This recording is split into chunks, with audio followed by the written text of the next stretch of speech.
Hello and welcome to Sutton Schoolswork Online. If this is the first time you are joining us, you are so welcome here and thank you so much for coming. To give you a little intro as to who Sutton Schoolswork are and what we're about, we are a Christian charity that work in schools all around Sutton. My name's Kate, I am the secondary schools worker for Sutton Schoolswork. And in today's video, we're also going to be joined by Beca, who is another member of the Sutton Schoolswork team.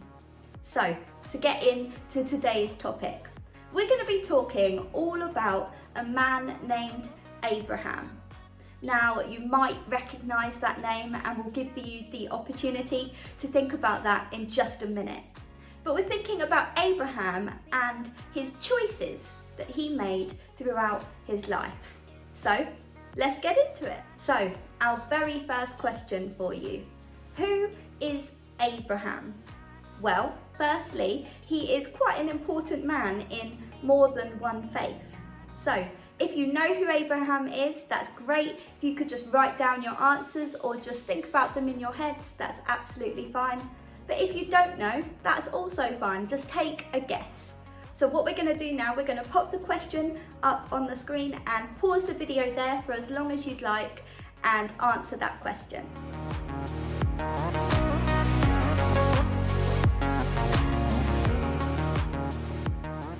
I wonder what you guys came up with. Well, let's just sum up and see if you got some of the same points that I do. So Abraham lived about 4,000 years ago in a town called Ur. I know it sounds like a little bit of a weird name, but the town was called Ur. And actually, we don't just read about Abraham in the Bible, the Christian holy book. Actually, he can be found in 3 different places. He can be found in the Torah, the Bible, and the Quran. And for Christians, we find out about Abraham in the book of Genesis. And this is the first book in the Old Testament, hearing Abraham's story.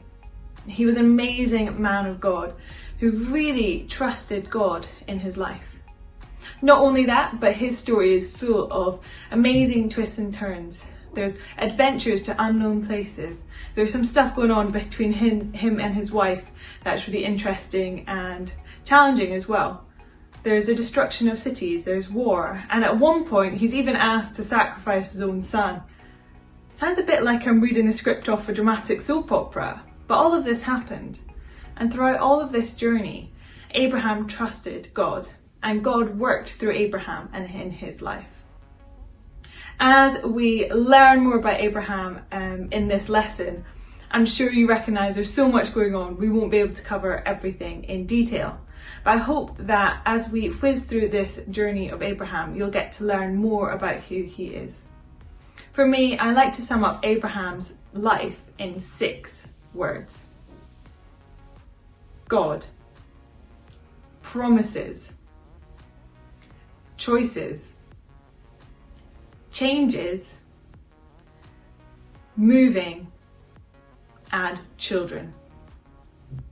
And as we explore Abraham's life today, as we look at what those 6 words might mean, we're specifically going to focus on the choices that Abraham had in his life. But to get us thinking about this topic, I want you to pause this video and have a think. What choices can you make in your life?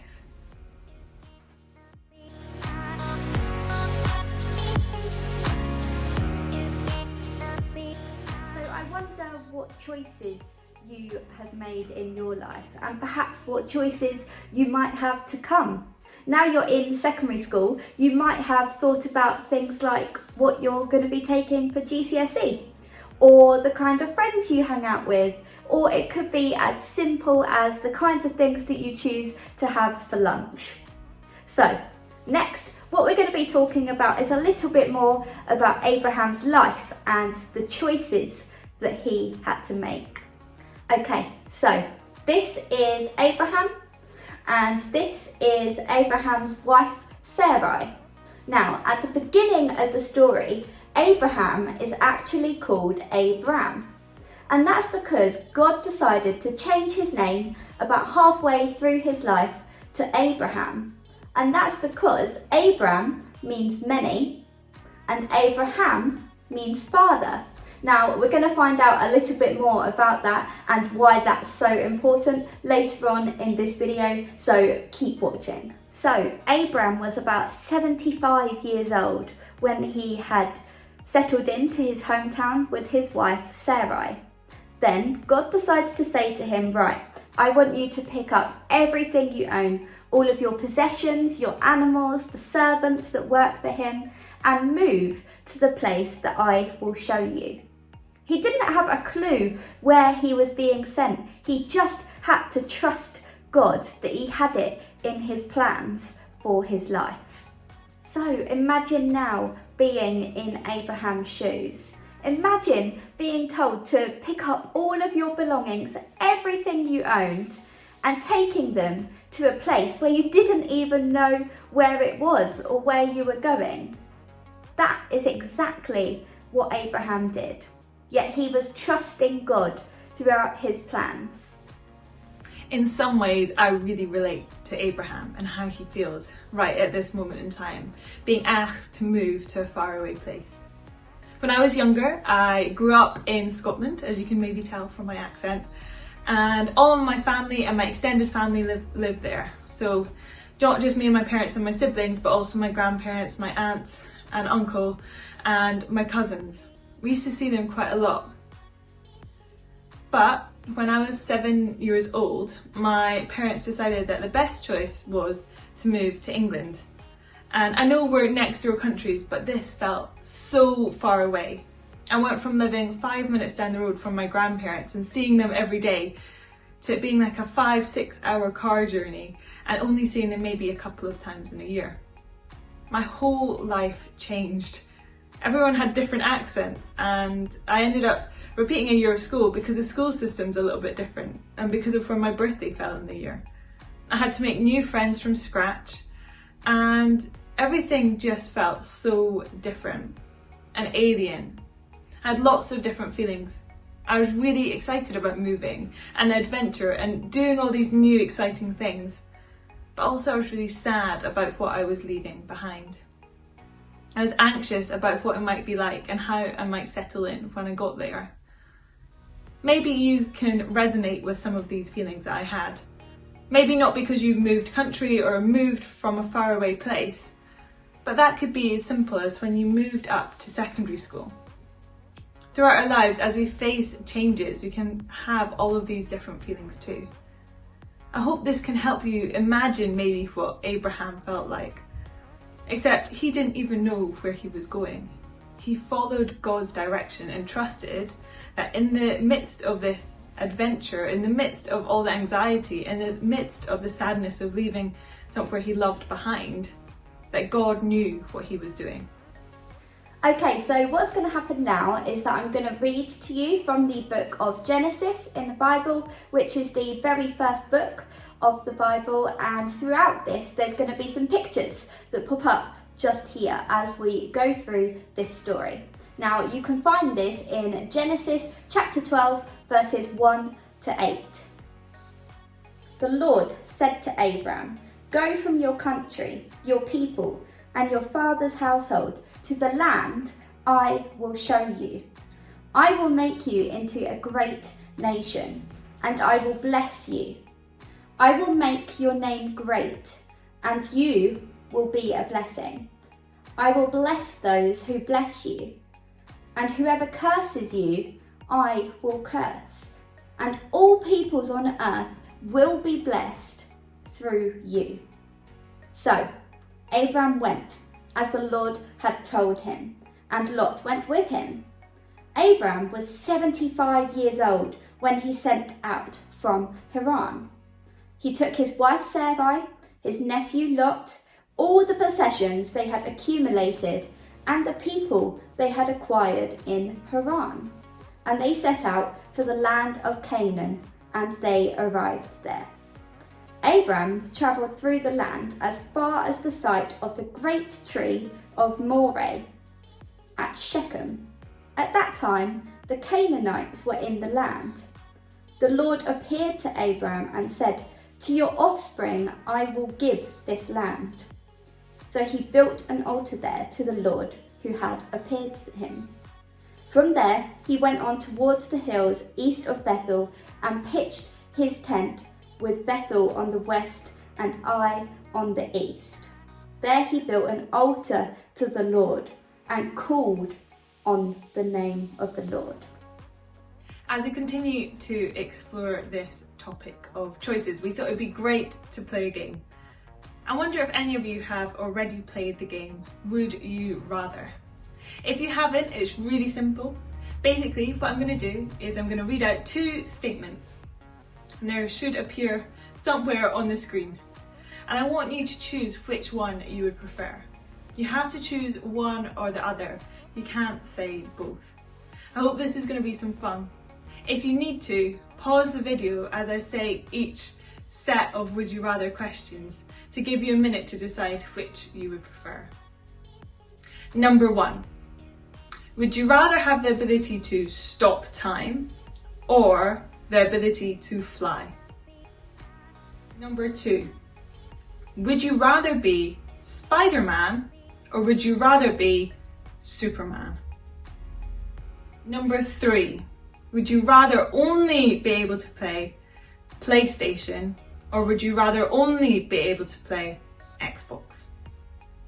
Number 4.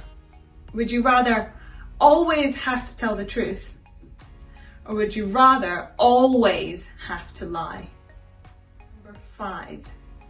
Would you rather have faith and follow God's instructions even if it is a bit scary? Or would you rather stay where you are where things are comfortable? Some of those choices might have been easier than others. And throughout Abraham's life, he was faced with all sorts of different choices. I'm sure some of them would have been easier than others. But in all of them, he chose to trust God, that God had the right plan in mind. So in just a minute, we're going to hear from Genesis chapter 18. But before that, just to give you a little summary.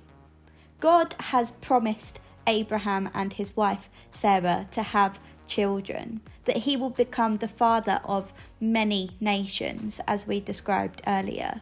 Now, they had gotten to a very old age and they still didn't have any children. So I'm sure you can imagine how patient they had been in waiting for the gift of children.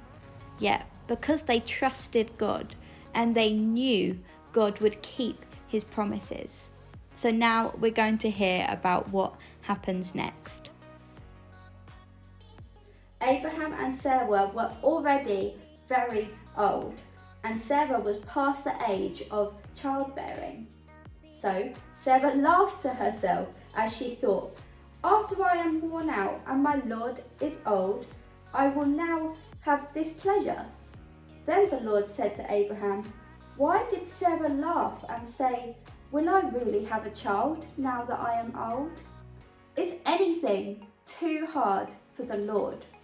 I will return to you at the appointed time next year, and Sarah will have a son." Sarah was afraid, so she lied and said, "I did not laugh." But he said, "Yes, you did laugh." Genesis 21 verses 1 to 7. Now the Lord was gracious to Sarah, as he had said, and the Lord did for Sarah as he had promised. Sarah became pregnant and bore a son to Abraham in his old age, at the very time that God had promised him. Abraham gave the name Isaac to the son Sarah bore. When his son Isaac was 8 years old, Abraham circumcised him as God commanded him. Abraham was 100 years old when his son Isaac was born.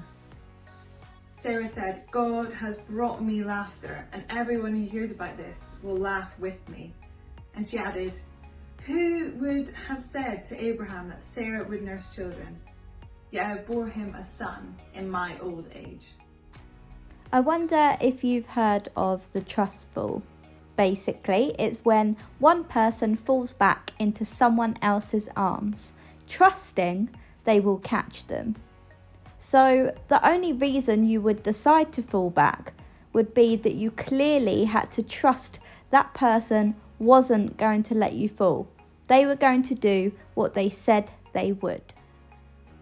So this is a really easy game to play with a group of people that you trust, because they are your friends and they wouldn't want you to fall back and hurt yourself. Now, the reason we showed you this trust illustration is because the trust fall is a little bit like Abraham's life. Abraham had to put so much trust into God. He was trusting that God was going to keep his promises and that he wasn't going to let him down. What we're going to do in this part of the session is talk to you a little bit about when Abraham was tested by God. Now, we're not going to go into too much detail about this, but if you would like to find out a little bit more, you can find it in the book of Genesis, which is the very first book of the Bible, in chapter 22. So, in a nutshell, what God asks him to do is actually a really big deal. And Abraham really trusted God. He trusted God in his plans for his life, as we've already seen in his life so far. Yet this time, God asks Abraham to sacrifice his son, Isaac. Now, you can imagine how Abraham was feeling, because not only was Isaac his son, but he'd waited so many years to have children. Yet God was asking him to sacrifice him. But because Abraham put his trust in God, he went on his way. So Abraham and Isaac arrive at the mountain and they start climbing up. At this point, Abraham's probably feeling really ill. He's feeling really stressed. He doesn't want to go ahead with what's going to happen, but he trusts that God has a plan. So they make their way to the top of the mountain and they start building the altar together with the sticks that Isaac had carried. And as they're building it, Isaac's like, "But Dad, we've got the sticks, we've got everything we need, but we don't have a sacrifice. What are we going to sacrifice?" And Abraham, probably very gingerly, says, "The Lord will provide the sacrifice." So they carry on building this altar until it's finished. Abraham then ties Isaac to the altar and he gets a knife out, ready to sacrifice him. Just as he's about to do it, an angel swoops in and is like, "Stop! God doesn't want you to sacrifice your son. You've proved that you're trustworthy." Abraham's like, "But what do I sacrifice? I've been asked to sacrifice my son." And the angel says, "The Lord has provided a sacrifice." And sure enough, there, caught in the bushes, just off to one side, is a ram that God had provided for Abraham to sacrifice. Probably feeling more relieved than ever in his life before, Abraham unties Isaac, gets him off the altar, pats him down, checks he's okay, and they sacrifice the ram. Abraham trusted God had a plan. Even though it looked like it was all going to go horribly wrong, he trusted that God knew what he was doing. He proved his trust. For me as a Christian, I hope to follow Abraham's example in my life. In the decisions that I make, I hope to trust God in where he's leading me. This helps me make choices in my life. So, to help you think a little bit more about this for yourselves and to summarise what we've been talking about in today's session, is there's a worksheet available in the description below, and it looks just like this one here. And basically what we're going to ask you to do is fill out the little speech bubbles at the top, firstly for Abraham's life, as it might be a good reminder for you to think about what you might have learned in today's video. And then beneath it, we want you to think about the choices that you have made in your own lives. Maybe that's choices that you've already made, but it could be in choices that you've got to make in the future. So have a think about that, and we hope that will be helpful for you. Thank you so much for joining us on this whirlwind of a journey of talking about Abraham and his life. This was just a little snapshot of Abraham's life, so we really hope you're going to learn more about him and you'll really enjoy it. So thank you so much for joining us, take care, and we'll hope to see you soon. Bye!